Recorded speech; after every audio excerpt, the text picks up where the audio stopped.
नमस्कार दोस्तों, स्वागत है आप सभी का आपके अपने इस YouTube चैनल कौशल्स क्लासेस में। तो बच्चों, आज की इस वीडियो में हम प्रश्नावली 1.1 का प्रश्न नंबर 6 को सॉल्व करेंगे, राइट। तो चलिए चलते हैं। सबसे पहले हम प्रश्न नंबर 6 को पढ़ते हैं, उसके बाद हम उसको सॉल्व करेंगे। क्लियर? देखिए, व्याख्या कीजिए कि 7 गुणित 11 गुणित 13 प्लस 13 और 7 गुणित 6 गुणित 5 गुणित 4 गुणित 3 गुणित 2 गुणित 1 प्लस 5 भाज्य संख्याएं क्यों हैं। अब देखिए बच्चों, क्या क्या दे रखा है। देखिए, मैं क्या कर रहा हूँ यहाँ पर, एक चीज़ समझिए। माना मैंने इसको मान लिया क्या, कैपिटल X। समझ ना ध्यान से, कितना है 7 गुणित 11 गुणित 13 प्लस का 13, ठीक है। और इसको मान लिया मैंने y में कितना दिया है 7 into 6 into 5 into 4 into 3 into 2 into 1 plus 5, ठीक है बच्चों। इस संख्या को मैंने मान लिया x और इस संख्या को मैंने मान लिया y, और हमें बताना है कि ये दोनों संख्याएं भाज्य संख्या हैं, लेकिन क्यों। ठीक है बच्चों, तो चलिए ध्यान से देखिए। मैं इसको सॉल्व करता हूँ। यहाँ पे आपको 13 नज़र आ रहा है, यहाँ भी 13 नज़र। मैं 13 को कॉमन ले लेता हूँ, ठीक है बच्चों। 13 को कॉमन ले लिया, कितना बचेगा 7, और यहाँ पर कितना बचेगा 11। यहाँ से 13 चला गया तो यहाँ पर कितना बचेगा 1, यहाँ से भी 13 चला गया, कितना बचेगा भाई 1। चलिए आगे, 13 11 7 77, 77 का 1 में करेंगे तो कितना आएगा बच्चों 78, प्लस का 11 7 77, 77 का 1 में करेंगे तो 77 ही आएगा, प्लस का 1। अब ये हो गया 13, 77 1 कितना होता है भाई 78, ठीक है 78, ठीक है बच्चों। अब मैं देख रहा हूँ 78 के हम गुणनखंड करते हैं। तो 78 के हम गुणनखंड करेंगे तो 2 3 6, 2 9 में 18, 3 1 3, 3 3 9, 13 1 13। तो इसके जो गुणनखंड हैं वो कितने आ गए 13। 78 के कितने आ गए 2 गुणा 3 गुणा 13, 2 गुणा 3 गुणा 13। तो बच्चों यहाँ पे 2 और ये 3, 13 2 बार है तो मैंने 13 2 बार। अब मेरी बात समझिए, भाज्य संख्या क्या होती हैं जिनके गुणनखंड 1 से ज़्यादा हो, ठीक। अब जैसे मैंने मान के चलो यहाँ पर 1 मान लिया, तो देखो 1 के, क्योंकि 1 तो सबका ही गुणनखंड होता है। अब 1 के अलावा देखो कितने सारे गुणनखंड हैं।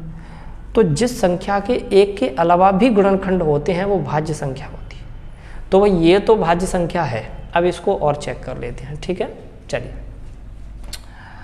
बराबर यहाँ पर देखिए 5 इधर है, 5 इधर है, 5 कॉमन आ जाएगा, और यहाँ पर बचेगा 6 7 6, 5 यहाँ से बाहर चला गया तो 1 बचेगा, इंटू में ये 4, इंटू में 3, इंटू में 2, इंटू में 1, और प्लस यहाँ पर भी 1 बचेगा क्योंकि 5 बाहर आ चुका है। ये हो गया 5। इनका आपस में गुणा करेंगे भाई, 2 3, देखो 1 का 2 में करेंगे 2 ही आएगा, 2 3 6, 6 4 24, 24 का देखो ये यहाँ तक 24 हो गया, और 7 6 42। तो हम क्या करते हैं 42 का 24 में गुणा कर देते हैं, ठीक है। देखिए ध्यान से, तो हम क्या करते हैं भाई 42 का 24 में गुणा कर देते हैं। 4 दूनी 8, 4 चौक 16, 2 दूनी 4 और 2 चौके 8। तो ये हो जाएगा कितना 8 10, और ये भी 10 हो गया, 1008 आ रहा है। कितना आ रहा है भाई 1008, 1008 प्लस का 1। अब ये हो गया 5, 1008 और 1 कितना हो गया 1009, ठीक है बच्चों। तो ये 5 इंटू 1009 हो गया। यहाँ पर मैंने 1 मान लिया, तो देखो इसका भी 1 के अलावा अन्य गुणनखंड है। तो मैंने क्या बताया बच्चों कि जिस संख्या के 1 के अलावा अन्य गुणनखंड हों वो संख्या भाज्य संख्या होती है।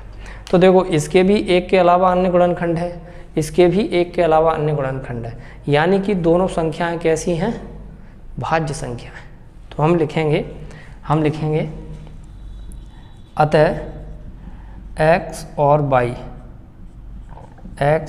y दोनों भाज्य संख्या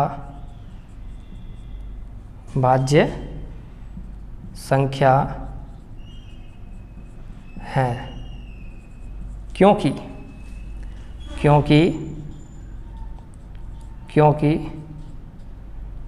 इनके एक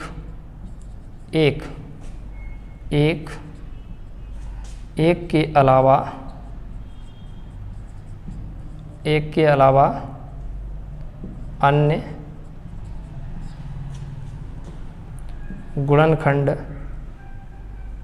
अलावा अन्य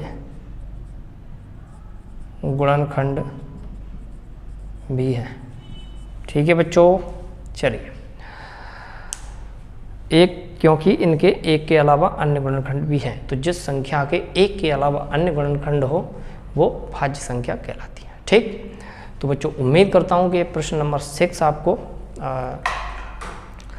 समझ में आया होगा, और अगर ये प्रश्न आपको बहुत अच्छे से समझ आया तो वीडियो के नीचे कमेंट करके मुझे ज़रूर बताइए। क्लियर?